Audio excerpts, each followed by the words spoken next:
Very unfriendly tonight. Nothing seems to be working. So I hope everyone gets in. So it's saying no one is here, so hopefully they'll be here soon.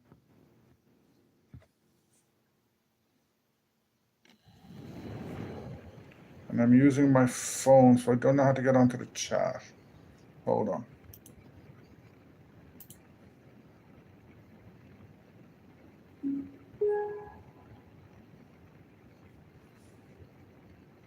Okay, someone's coming in. Someone's coming in.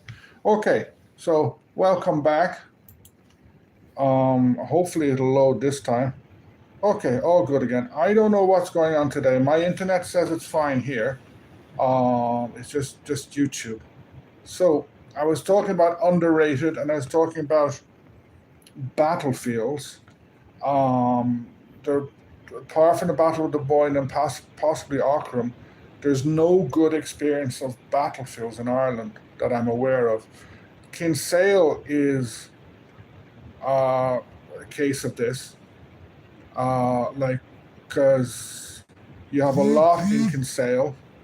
It's the battlefield is just a few minutes away from the town itself. You could put up an amazing trail either by car or by walking down there.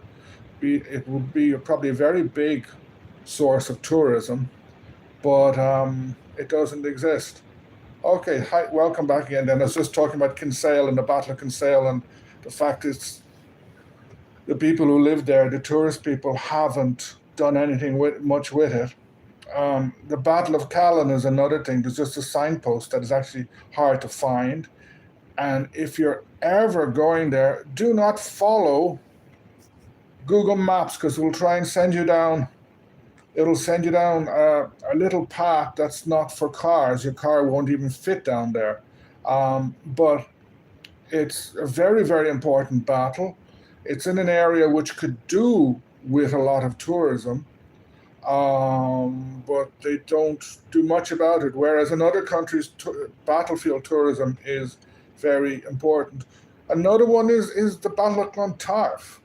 Okay, if you go there, there are some signposts along the seafront in Clontarf, but that's really it. And you can kind of walk around by yourself, as I've done, trying to look for where it was. Um, Hi, says Lava. Welcome. You're someone new. Nice to have you here.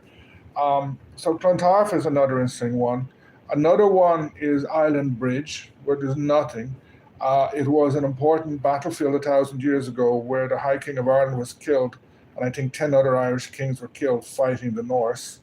Um, and it's in a place, there's a lovely greenway going along by the River Liffey. You could do some very interesting stuff. The War Memorial Gardens are there. All good again, great, says Lava. So the War Memorial Gardens are there. So it's a beautiful place. And I'm there must be at least 10 other places that you could do something like that with you. Shakira, and it's just YouTube seems to be a bit crazy today. Um, so well, speaking of the Battle of Clontarf, I'm going to move on to that. So, my next question was, why was the Battle of Clontarf in 1014 so significant? Or was it? The traditional picture of the Battle of Clontarf is of this battle between Irish and Vikings. It's a very nationalistic picture. Irish fighting against Vikings, Brian Boru's forces winning, but Brian Boru dying at the end, a martyr, a Christian martyr or a Catholic martyr.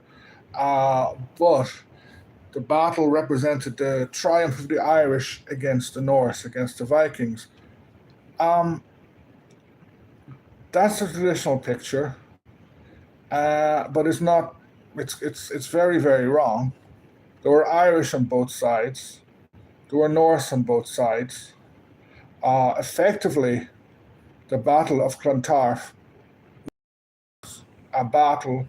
It was like a rebellion as such, or a fight of Leinster against Brian, supported by Dublin. Dublin had been growing for quite a while. If you look at the history of it, the various Irish kings attacked it, drove out the Vikings at certain stages. They came back. No, I'm not tired. I'm not tired. Various Irish kings drove out the Vikings who came back and were pushed out, came back.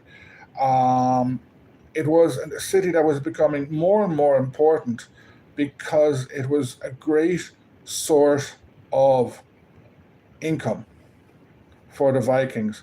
Lots of, for not for the Vikings, for anyone who ruled over Dublin, there was lots of money was coming in. Therefore, the kings of Tara, various Irish kings wanted control. So, but the main, you could say in the short term, the main winner of Clontarf was Dublin. King Sitric of Dublin, who kind of triggered the battle, but didn't go. He survived the battle and he stayed in Dublin, and seem to have loads of bots or something on today for the first time. Sitric triggered a rebellion against Brian. Hi, Kira. Hi, Kira. Nice to see you there. Nice to see you there. So King Sitric triggered the fight against Brian. Didn't go to the battle, but he survived afterwards. He stayed in Dublin, and Dublin became increasingly powerful. Mael Sheachlan, who Brian had deposed as King of Ireland, High King of Ireland, returned to the throne. And Brian didn't become king again until I think about 60 years later. Brian's grandson became King of Ireland. Dublin became more and more powerful, so that when the Normans came in, 1170, more 1169, 1170, 1171, they set up their new kingdom based in Dublin. So in a way, Dublin was the most important thing about Clontarf. As a battle, it didn't signify the end of the Norse in Ireland. The Norse stayed there for quite a while. It was the Normans who eliminated the idea of Norse, Hiberno-Norse. After that, after the Normans came in and took Waterford and Wexford and Dublin, you don't hear much about Hiberno-Norse anymore. You just hear about Gaelic Irish and eventually Anglo-Irish, Old Irish, whatever you want to call them, Old English, sorry. So it was an important battle because of the numbers on each side, but its long-term significance was mainly the growth of Dublin. Dublin wasn't affected by it. Dublin's growth wasn't halted by it. So Irish politics began to revolve around Dublin. Yes, Wayne, it was a bloody big battle for the day. It was probably the biggest in Ireland before the the Tudor period. It was an international battle because lots of Norse from different parts came in, and the Norse kingdom of Dublin was very connected with York in England, the Orkneys and other places. So it was an international battle. In military terms, some people argued that there was going to be another Norse attempt to set up a kingdom in Ireland, which got halted by this battle. But I have some doubts. Possibly there was, but there were always going to be. Because in this period, you have to look at the history of Ireland, the various Irish kingdoms, Scotland, the various kingdoms in England, the Norse in England, the Norse in Ireland. It's a very complex period. There's people trying to take over cities everywhere, and no one manages. Eventually, the kingdom of Wessex becomes all-powerful in England. It grows strong, strong, strong. And then in 1066, the Normans come in, and then the rest is history, as they say.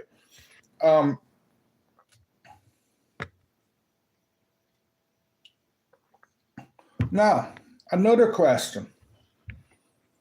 What's one Irish history myth that people still believe but isn't true. Anyone like to name a few myths? Um, there's loads and loads and loads of myths about Irish history, but go to any country's history in popular history, there's loads of myths. Like I was just mentioning Anglo-Saxon England. There is that myth of King Canute and the waves. With Alfred the Great before, there is him burning the cakes in the oven or something like that. And then you have the Battle of Hastings. Did Harold get killed by an arrow to the eye? Probably not. And there's various other ones. But there's a lot about Ireland. There's a lot of myths.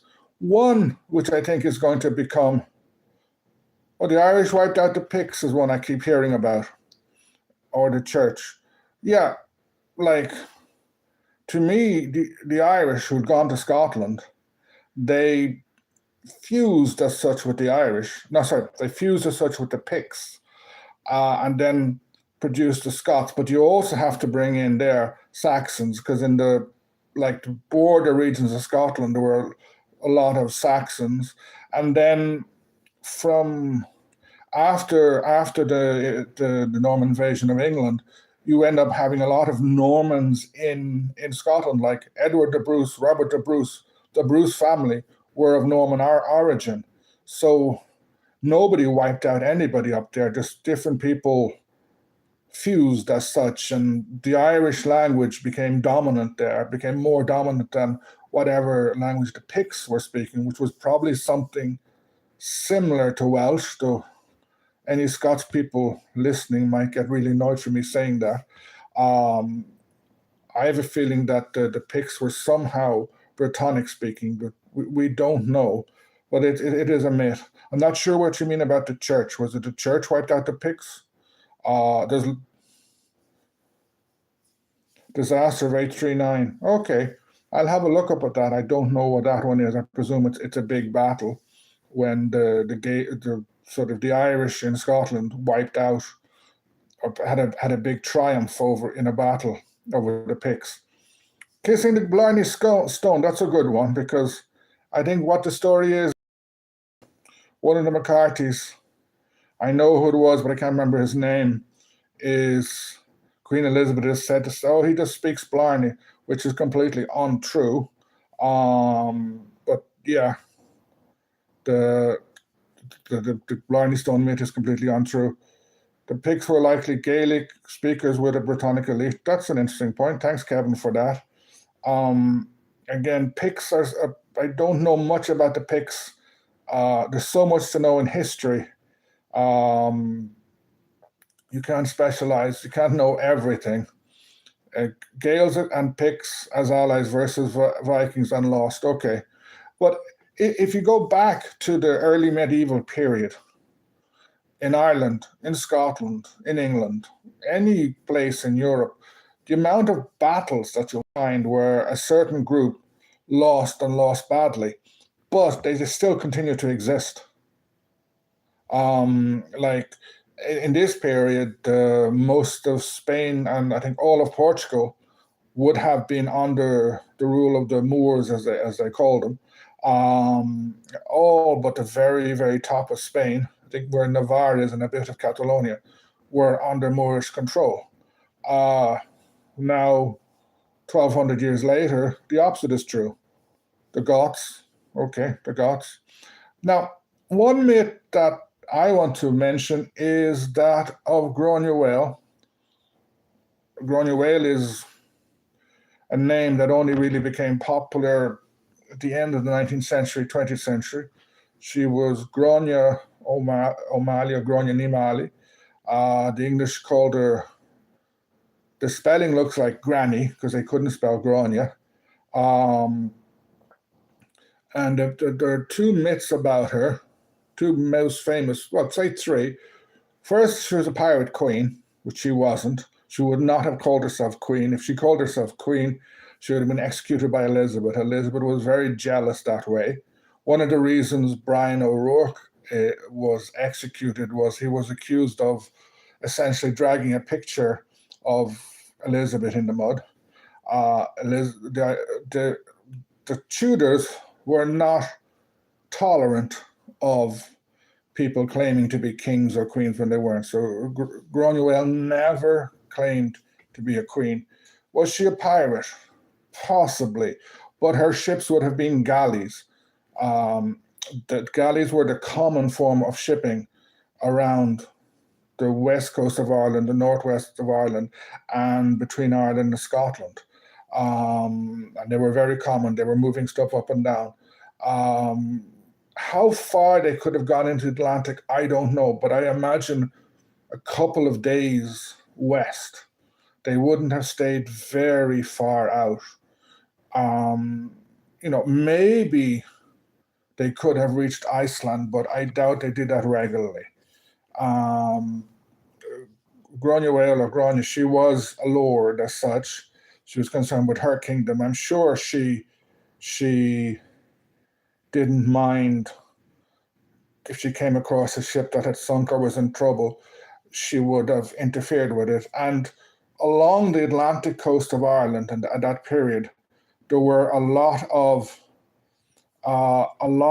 Spanish and French and Basque fishermen, because the herring shoals were very close to the shore. So these fishermen would catch a lot of fish, and they would have to land and salt them very quickly. And all the Gaelic lords from Cork up to Ulster made a fortune from this. They charged them tax. So, there was a lot of fishing. That's nice to hear. You go to an Irish school. Okay. You're referring to Cavans. I'll come back to Cavans. How many people still believe the Milesians brought Gaelic, the Irish language to Ireland, and Gaelic language didn't flit about in the past? Sorry, I missed. Yeah, I'll come back to those. Okay, now everyone is talking quickly. I'm going to try and I keep going with Granuaile or I'll get lost. The second myth is that she kidnapped the son of the Lord of Lord Hoth. I've tried to find out about that. But I'm not sure if it's right. There's no real evidence about that as such.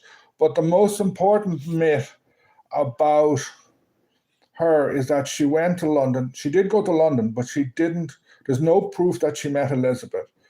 If she had met Elizabeth, there would have more than likely been proof of it. It would have been somewhere, because there's a lot of documentation about Elizabeth's day-to-day activities, who she met, etc.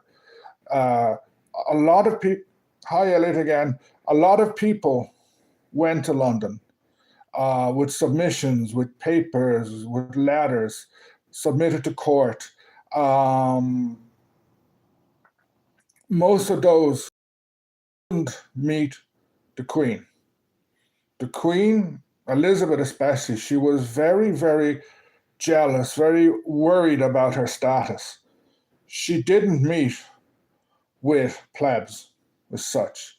And like she didn't meet with most low-ranking people. And to her, Granuaile was low-ranking. She was just a lord from the west of Ireland. Granuaile went to London, presented her petition. It got seen by somebody. It got accepted, in part because Granuaile was having a main fight with Bingham.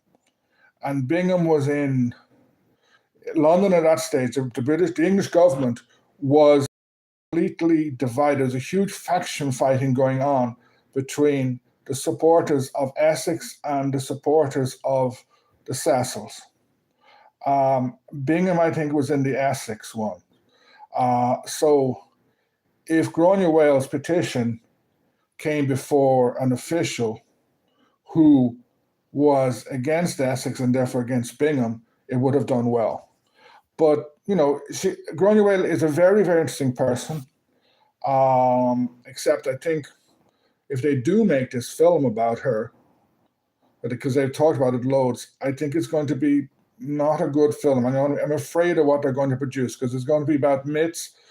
The history is very, very, to me, the history is more interesting.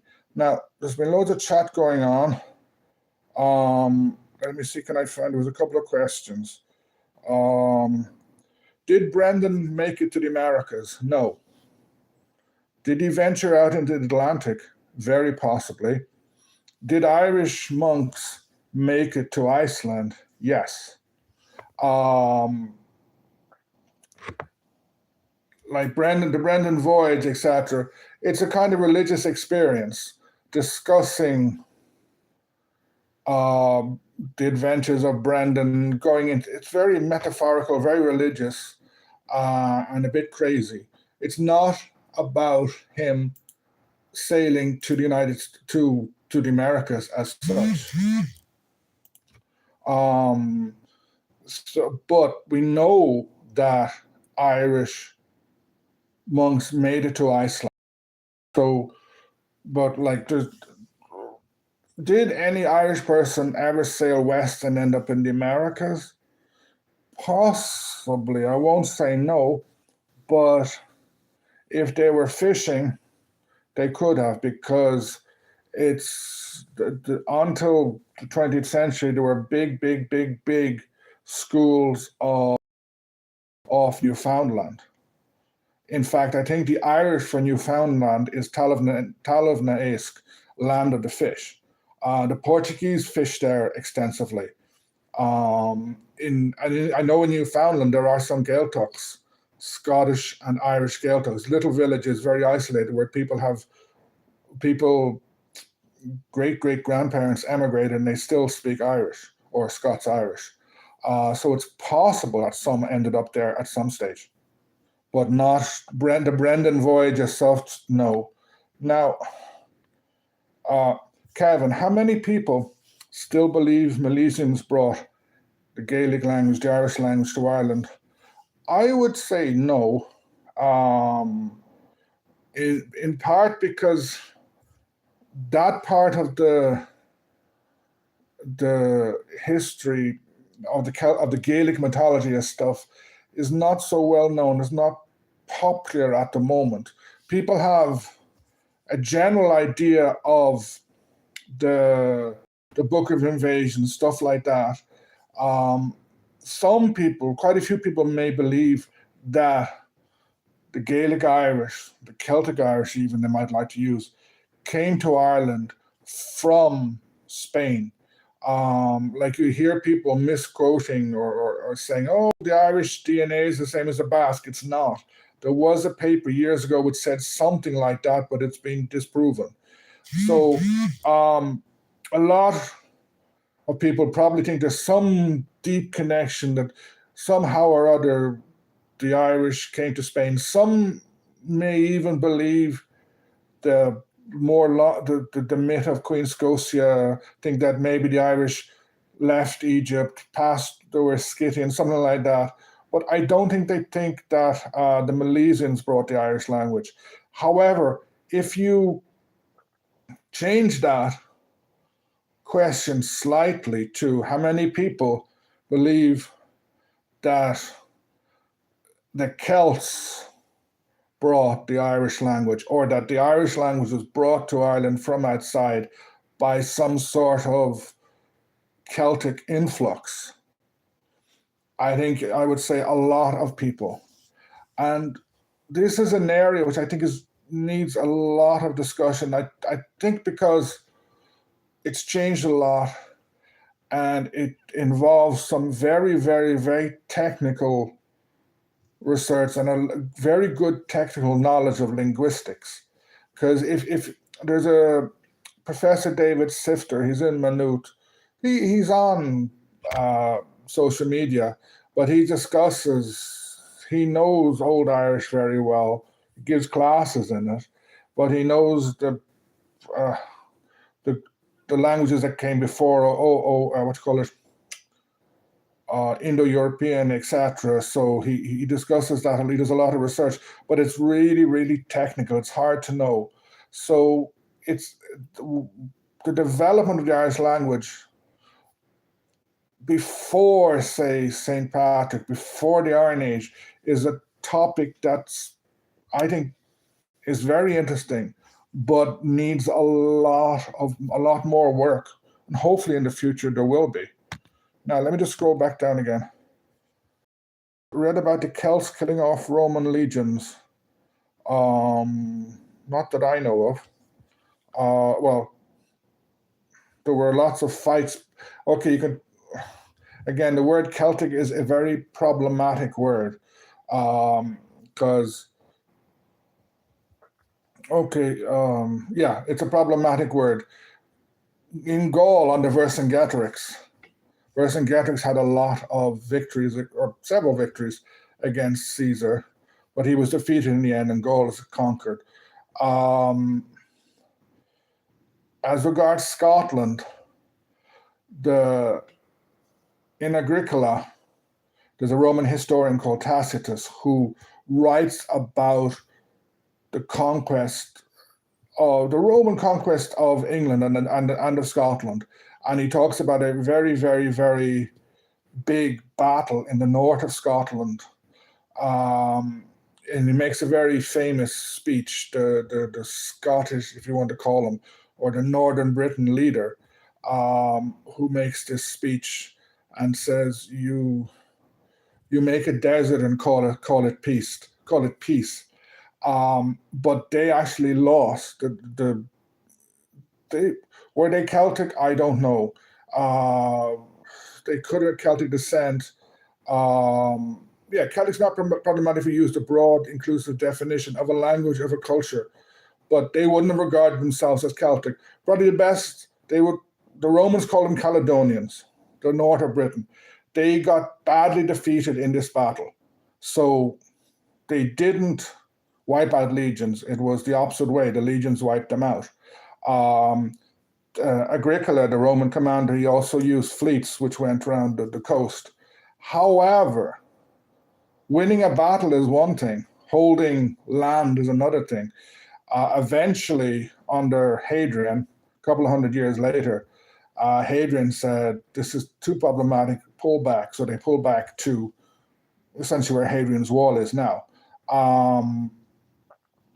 And then you have the myth, returning to myths, of the Legion of the Ninth,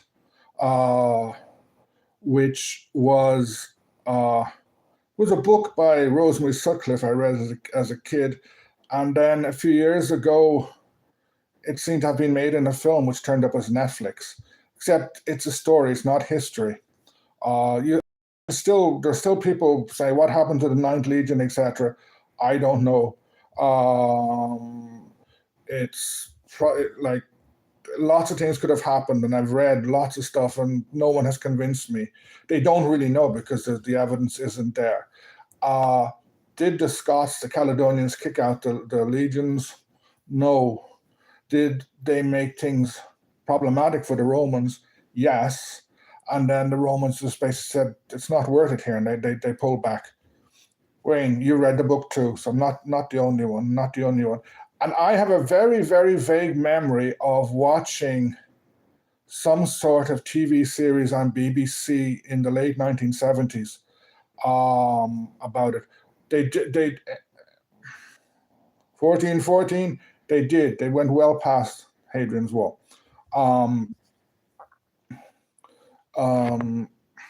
Yeah.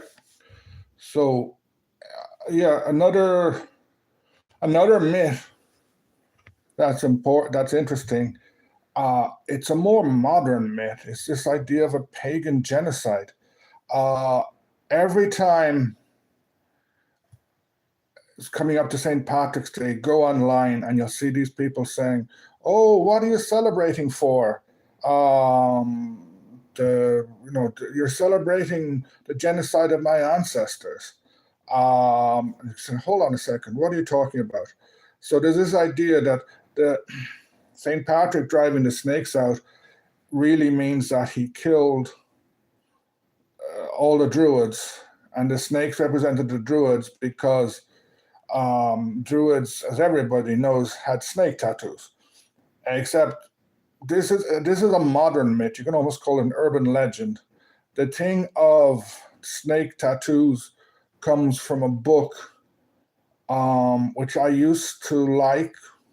I haven't read it in ages, but then the author was, her husband was involved in doing very complicated things with children, and so. But it's Marion Zimmer Bradley, the Mists of Avalon. Sort of, she created the myth. It got believed, and then the bizarre thing about Saint Patrick driving out the snakes. That the earliest record of that is actually in Cambrensis, Geraldus Cambrensis, the book, one of his books on Ireland. So it's a legend that's a tale, a myth that's much, much, much later than Saint Patrick himself. And from what we know from archaeology, from Saint Patrick's writings himself, from history, there definitely was no genocide. In fact, when Saint Patrick died, not Christianity, the pre-Christian religion was probably still quite strong. Ireland did not become Christian overnight. It took a century, maybe more. It was a long, long period, but the conversion was peaceful. In part, I think, because there was no pagan church as such. I think one of the reasons why Christianity was successful was because it had a structure. Whereas if you look at Gaelic society, it's kind of anarchical in many ways.